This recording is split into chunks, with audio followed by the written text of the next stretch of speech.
everybody, welcome back to another episode of Shifty's 49ers Talk. It's your boy Shifty. This one goes out to Niner fans near, far, NFL fans, sports fans. You guys are all welcome here. Tonight, we are breaking down the 49ers win against the Houston Texans. The Niners came away with a 23-7 win over the Houston Texans, and this was a really fun game, really fun stream. And again, I just can't get over the overwhelming support that we saw tonight. It was really, really fun, and I appreciate everyone subscribing to the channel, checking it out, stopping by, and there's going to be a whole bunch more fun times coming up. But let's talk about the game. So this game was truly a case of a tale of two halves. At halftime, the Houston Texans were winning 7-3. Trey Lance looked all out of sorts. At halftime, he had a really bad interception, really just looked uncomfortable in the pocket, unsure of himself. Even though outside of that interception, his stats in the first half were actually pretty solid, he just never looked comfortable, never looked confident in what he was doing, didn't feel comfortable in the pocket. But then the second half came along and Trey Lance just turned into another person. Of course, he had the big, long touchdown pass to Deebo Samuel, which was really set up because the running game got going. So Elijah Mitchell, quietly had about 120 yards on the ground. Elijah Mitchell did have that one big rush in the fourth quarter, but beyond that, he was just getting 5 yards here, 6 yards here. So here's the thing. The Niners were, in the second half, were able to get the running game going, which then the Texans had to respect that.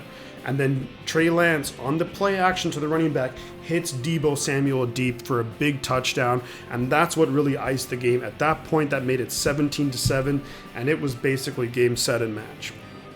Now, overall, the defense was lights out. Besides for that one drive where the Texans scored a touchdown, the defense was incredible. Now, of course, we had a couple of bad, defensive pass interference calls, and that's what we specialize in, Josh Norman.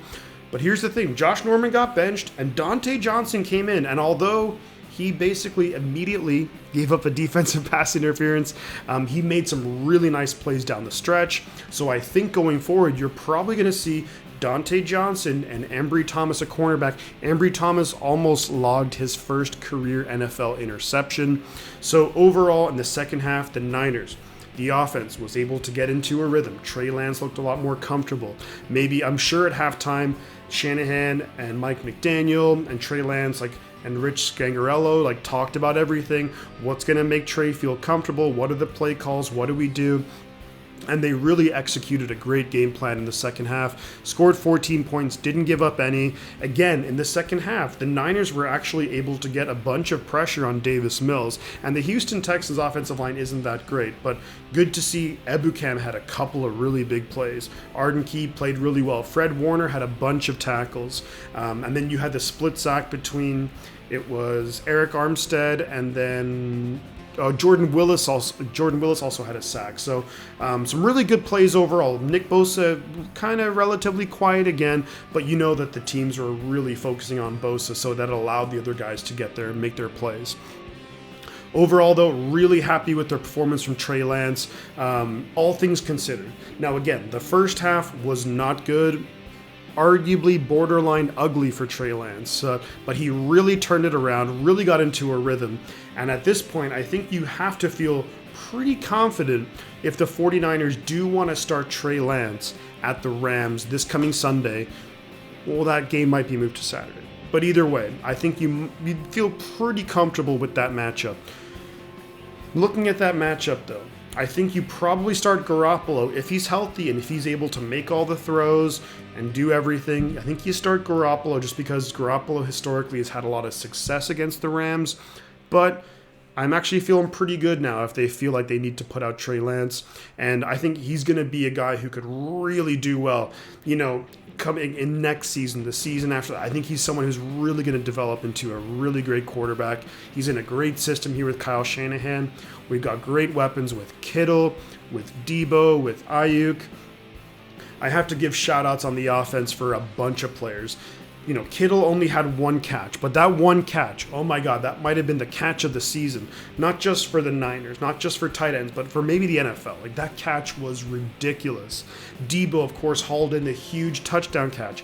Ayuk was the one making big plays in the passing game when no one else was. And Ayuk, at the end of the first half, which allowed us to get our first 3 points of the game, had an amazing catch where a Houston Texan defender hit it. The ball kind of bobbled. He was able to catch it on the sideline, keep his feet in bounds. Incredible. Overall, just, really a performance where at halftime, it was kind of easy to feel down. It's like, what's going on? What are we doing? But in the second half, Niners went back to their playbook.